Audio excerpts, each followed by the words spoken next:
With God's help and through the prayers of the Holy Fathers, Holy Sophia Prayer House presents a video prepared on an Orthodox Christian topic. Thank you for your attention, and we wish you a spiritually beneficial and fruitful viewing. The Idea of Catastrophic Progress. Author, Vladimir Franzerny, from the collection. Борьба за логос. I approach this topic with the belief that the main idea of my vision will shed new light on the problem of progress. I say my vision because in the existing literature on the subject of progress, I have encountered only distant hints of a similar vision. But I know that my perception of the course of world history is not at all mine, since it coincides with the perception of all Christianity. The following discussion is only an attempt to philosophically understand what has been directly and religiously given to Christians of all times. Thus, in my discussion, I will try to philosophically characterize the Christian idea of the development of world historical life. That is why I will have to begin with Christianity, continue with Christianity, and end with Christianity. It is commonly believed that the idea of progress first appeared in the 18th century, that it was discovered by the representatives of the so-called Enlightenment, just as Columbus discovered the previously unknown America. Such views are based only on ignorance of the history of early Christianity. The idea of progress was introduced to humanity not by the Enlightenment of the 18th century, but by the Christianity of the 1st century, which was organically connected with the great Jewish prophets. The sense of progress was completely unknown in the ancient world. In Rome and Greece, that is, in the most cultured and most rapidly progressive countries, the golden age they considered it. Aurea prima sata est itis. History does not strive towards it as its ideal, but moves away from it as a blessed, albeit accidental past. Buddhism recognizes the theory of eternal cycles. For the first time, the Jewish prophets established the idea of the upward development of humanity in the world. Their gaze is directed towards the future. The time will come, the Messiah will come and establish the kingdom of the Most High on the whole earth, in the whole universe.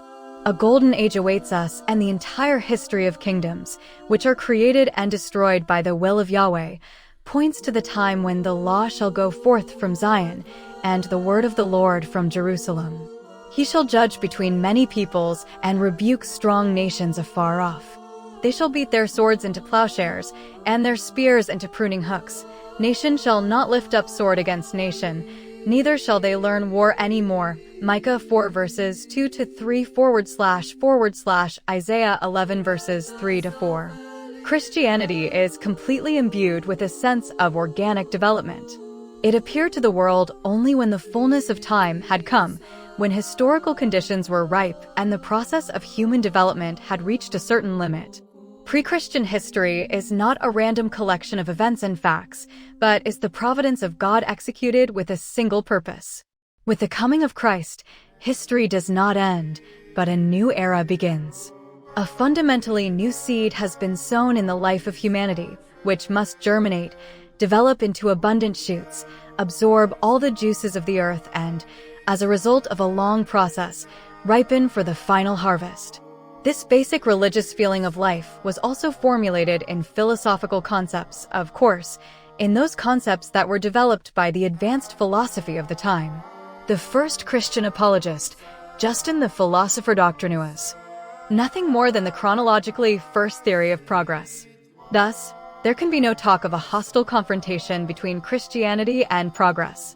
18th and all the theories of progress of the 19th century arose from Christianity as their historical foundation.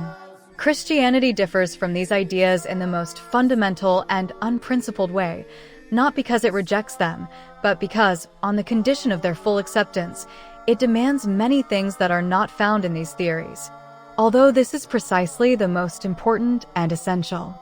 Christianity only denies their denials, while taking what they affirm to a new level of establishing a higher absolute.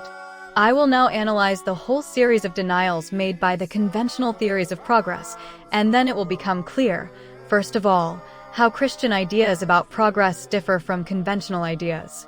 Denial of that which cannot be logically denied means only that the theoretical worldview has consciously, not allowed those propositions which are nevertheless confirmed in one form or another, but no longer consciously, but subconsciously. Therefore, this denial is disguised in the modest forms of presuppositions, the existence of which those who, by the easy way of not being aware of these presuppositions, obtain the illusory right to look down on the deepest religious problems of life with their hands in their pockets, do not want to acknowledge.